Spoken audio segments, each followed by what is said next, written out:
As the Red Army draws closer, a strange mix of denial and fear grips Berlin. The city has endured months of relentless bombing by the Western Allies. Buildings lie in ruins.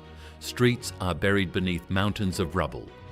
And yet, Hitler, confined to his bunker beneath the Chancellery, remains convinced that the situation can still be reversed.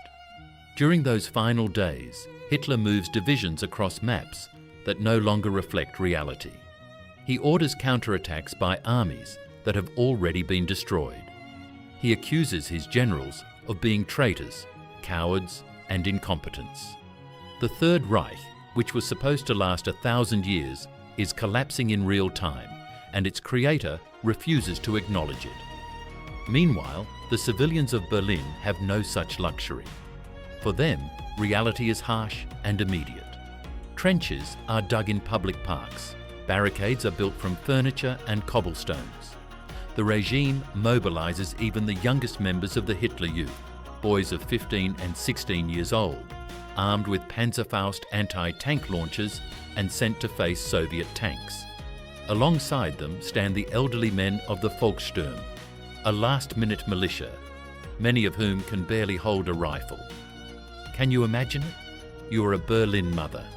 Your 15-year-old son has been taken away by the regime and sent to stop 2 million Soviet soldiers with little more than determination and a weapon in his hands.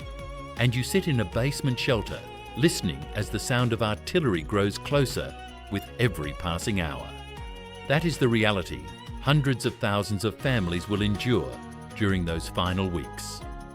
On April 20th, 1945, coinciding with Adolf Hitler's 56th birthday, Soviet artillery begins bombarding the center of Berlin. It is not a coincidence. It is a message.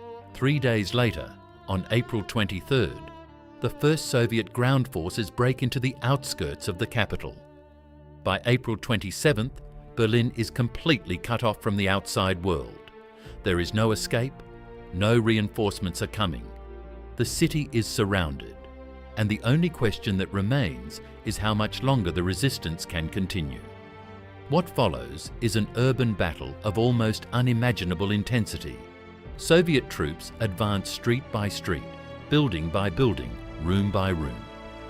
Every corner could conceal a soldier armed with an anti-tank launcher capable of destroying a tank.